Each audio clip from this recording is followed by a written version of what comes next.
What a pleasure to meet you. Pleasure to meet you too, Seth. I'm delighted to have you on the Naturally Innovative podcast, and thank you very much for taking the time to talk to me today. Good to talk to you. And that's the volunteer fire alarm in the background. Don't worry, everything is fine. I'm very glad you're here, and no problem, I cannot hear any of that actually. So, where are you dialing in from today? I live on a fjord 13 miles north of New York City, so I get to look out and see the Hudson River. Wow, okay, that's amazing. I hope you not only get to look at it, but also get out and be active in nature too. I try. I've been missing it lately, but I'm looking forward to it. Yes, actually, remembering the importance of nature is why we are doing this podcast together today. A while back, I got the chance to become part of the initiative you created with the Carbon Almanac network, and the community grew from 300 to almost 2,000 contributors across the globe, all volunteering their time to collectively write a book, the Carbon Almanac, and help drive this project forward. What led you to address this large topic of our climate emergency in such a unique way?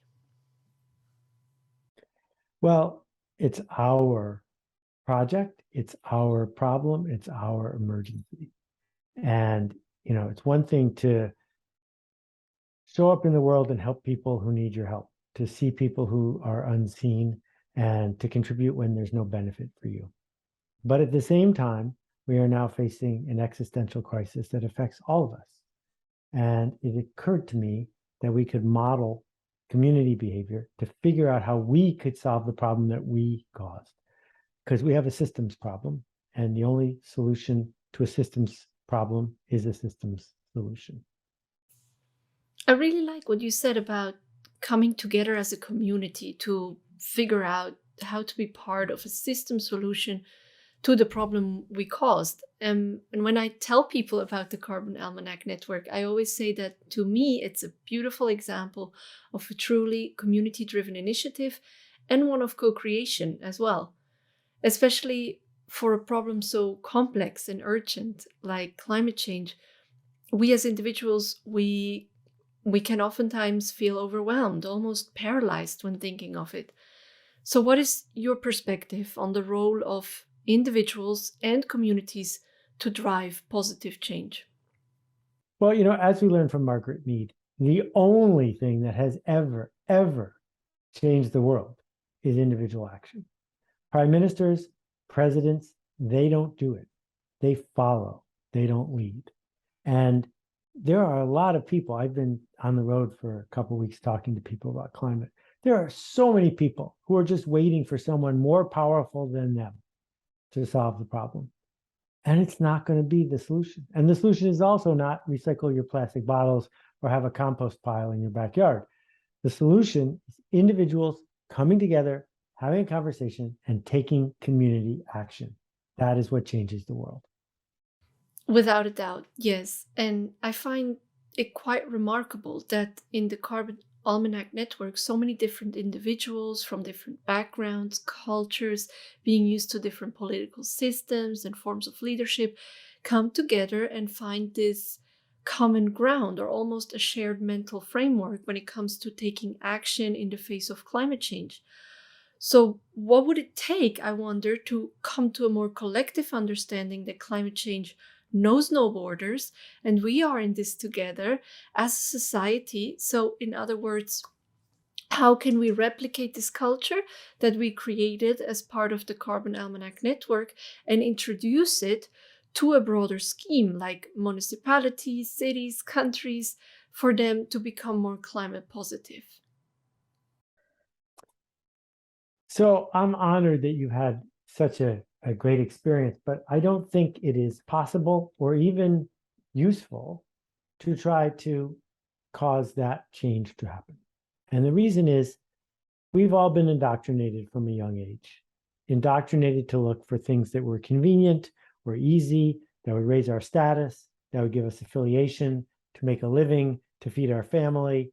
And so there are things in the world that are true, like we're all going to die, that don't resonate with people because it doesn't match with all the other things that we have in our lives.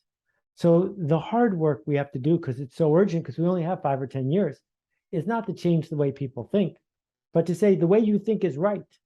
But if you add one little fact, you will do different things, because you will take the way you look at the world and do something. So the best way to be affiliated, the best way to raise your status, the best way to make a living, the best way to be a good citizen, the best way to do is to put the earth first, to realize that that is the customer we are seeking to serve. So we're not trying to rewire your instincts about strangers or trust or belief. We're simply saying, now that you know what you know, you can make a new decision based on new information and do something that's slightly different.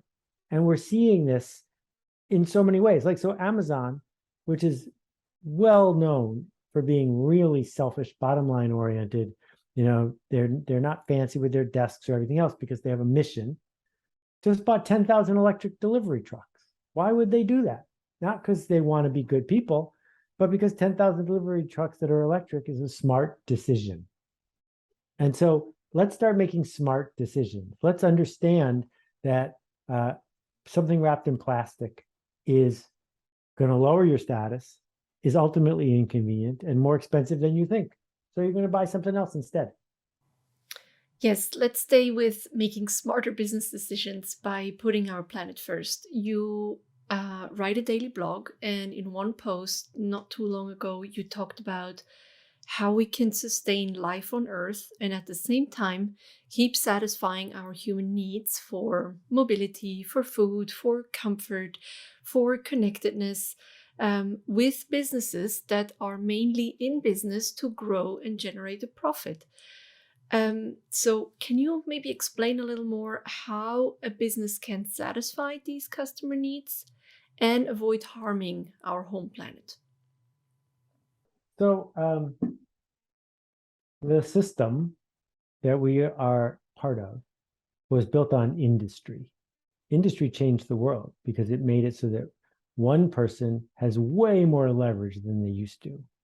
And that leverage produced a lot of output. That output required marketing to sell to a lot of people.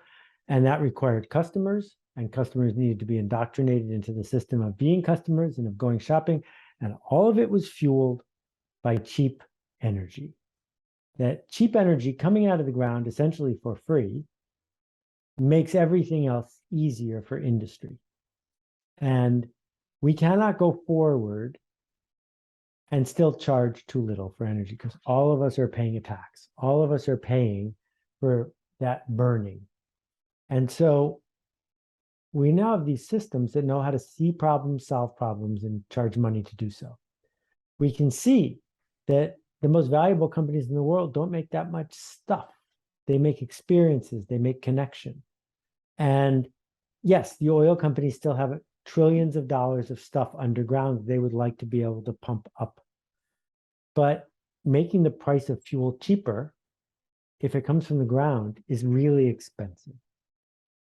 So I think there's an opportunity for capitalists to do what they've always done, find a problem and solve it. Because there's enough money and there are enough resources and there's enough insight and there's enough tech to actually solve this problem. What we need are organizations that can start turning the ratchet in a different direction. And one thing that will help them is charging the right price for fuel. Right. Adjusted pricing on fossil fuel will certainly have a tremendous impact. I agree. And I like that challenge to see climate change as an opportunity that invites problem solving, as you say. What other ways do you think will make companies shift towards a more sustainable future while trying to maintain a business and satisfy customer needs, but without falling back on things like greenwashing or other quick fixes? Yeah, I'm not going to hold my breath that greenwashing is going to go away anytime soon, just like spam's not going to go away anytime soon. We have a bunch of things going on now because corporate leaders are paying attention, but they will stop paying attention as soon as the market pays them to do something else. That's why we need a border adjustment, and we need to charge the right price for oil, because if we do that, it would take 2 seconds, and then companies would pay attention forever. Mhm. That The thing you're used to buying that comes in like a big, thick plastic container suddenly wouldn't. I wonder why they did that. Why? Because it costs them money to do that. And business is built around a single metric, which is, did we make a profit? And if we can affect how businesses make a profit, everything else will change.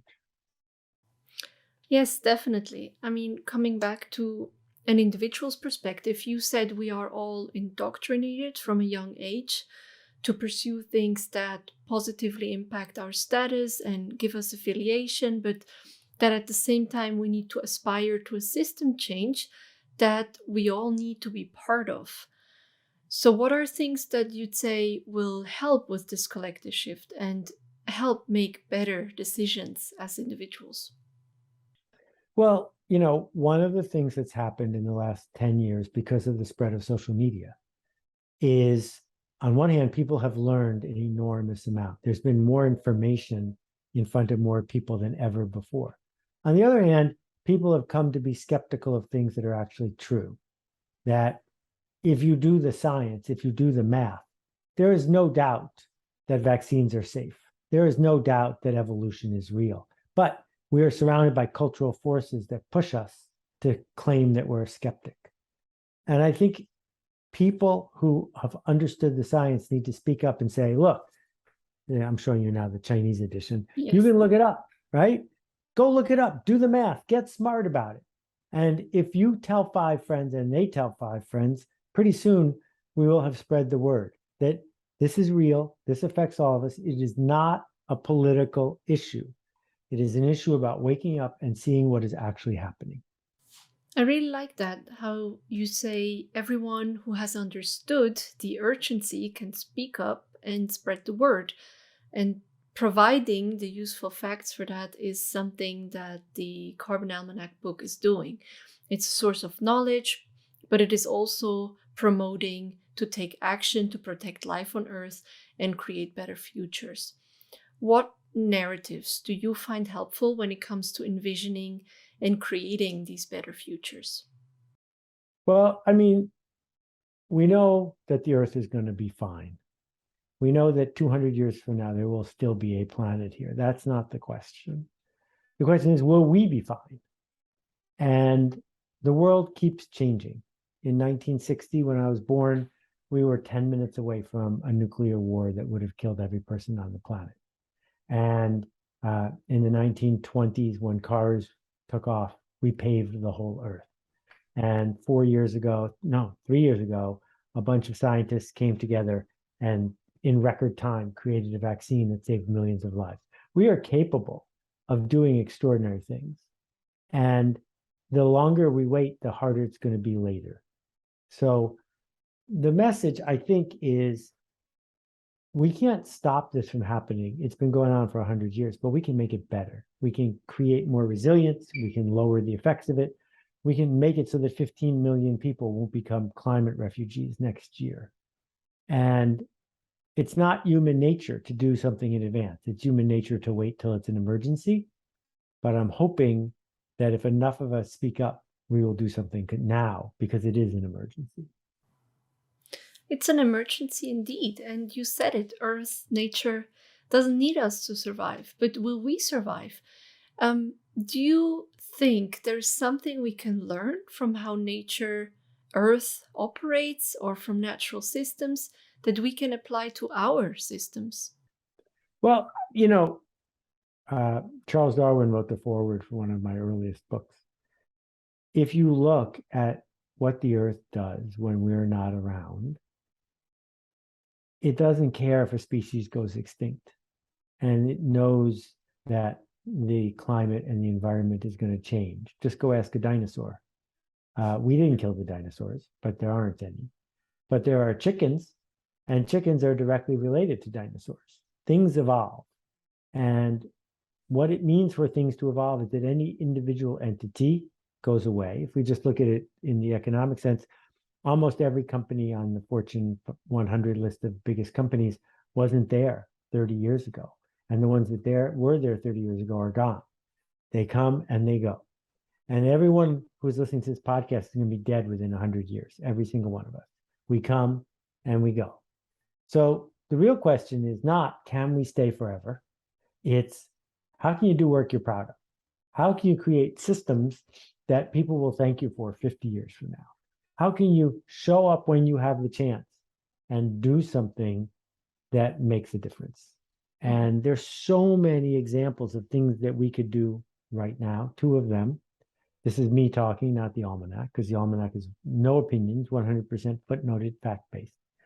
The two things that occur to me that we could do right this minute. One, we could charge a fair price for carbon. If the things that have come out of the ground, coal and oil, were priced fairly, the market would pay attention. The market would help us solve this problem in one day. And number two is there are a billion cows on this planet, a billion. And if we're going to look at the single easiest thing to make a difference in the climate, it's simple. We got to get rid of the cows. I think your top two priorities are spot on. Not for us to stay forever, as you say, but to build more regenerative systems and replace old ones. This leads me to the question of storytelling and envisioning these potential new futures. The stories we tell ourselves are important, but almost more important are the stories we tell the children around us. And part of the Carbon Almanac project was an illustrated kids version of the book. There we go. And a board game, an educator's guide. There are all things the Carbon Almanac community has created, and I was so happy to help shape. Now, if we take the board game or other elements in the kids' book that are rather playful, right? How do you perceive the relationship between playfulness and raising awareness about a serious topic like climate change? I don't think climate change is funny or serious or political. It simply is. And, we can make a board game about the fact that the sun rises and sets. We can make a board game about the fact that fish swim in the water. These are just things that are true. Mm-hmm. And an entire generation is now growing up realizing that maybe having kids is a bad idea. And that's sad, but it's also true that the world is going to be really different in 20 years. And we shouldn't pretend that's not the case. Once we know something is true, there are lots of ways to talk about it. And if you need to take a deadly serious, sad approach, well, there's plenty of resources for that. And if you want to teach a 4-year-old what's going on without giving them nightmares, there are ways to do that. But we ought to stop talking about climate change like it's a debate or like we get a vote, because we don't get a vote. It's true. Yes, that's true. I have similar conversations with people of my generation who reconsider having children in the face of climate change. And when you wrote your first article about climate change, I believe it was already 16 or 17 years ago, people probably didn't have these kind of conversations. Can you tell me what has changed for you since then? How people talked about and reacted to climate change compared to today? I think that 16 years ago, most of us were lulled into believing that the system would take care of this problem. That senior political leaders were going to conferences, that scientists understood what was going on, that we just needed to support them if they asked, but they would take care of it. And I think in the last 10 years, people have realized the only people who can make a difference is us. And I'm part of us. And I know how to make a book. I know how to bring a book to the world, but I knew that doing this with others would be a metaphor and would help make it even better than I could imagine. And I was right. Yes, absolutely. And can you tell the listeners, viewers, how someone can become part of the Carbon Almanac network? Well, if you go to the carbonalmanac.org, you can do the most important things. You can get the photo book, the kids' book, the teacher's guide, all for free, and share them. We didn't make them free so you would read them. We made them free so you could share them with people who need to see them. And then I hope you'll buy 10 copies of the book. We're all volunteers. I don't make a nickel Jessica doesn't make a nickel.